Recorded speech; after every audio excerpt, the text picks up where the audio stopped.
I used to be Wired Magazine's Pentagon press corps reporter, and probably still the case. I don't really know over the last couple of years, but uh, if you walk between the press bullpen and the Pentagon briefing room, you get the Office of Hollywood Liaison. And one day I decided I was going to knock on the door and talk to the guy, a really nice guy named Phil Straub, who was essentially the Pentagon's man in Hollywood.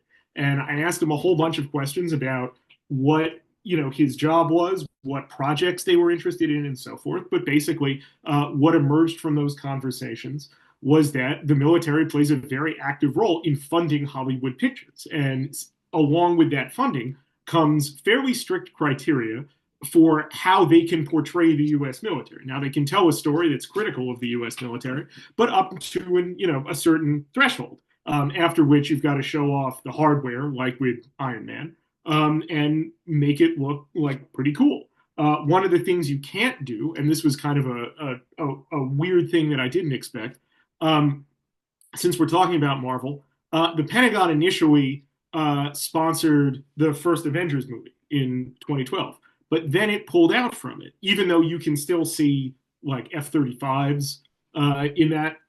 But it pulled out because there is an implication in the movie that there is a global supernatural security council that has command and control influence over the SHIELD organization. And at that point, the Pentagon decided that could risk too many questions publicly about the Pentagon willingly ceding U.S. sovereignty to this fictional entity.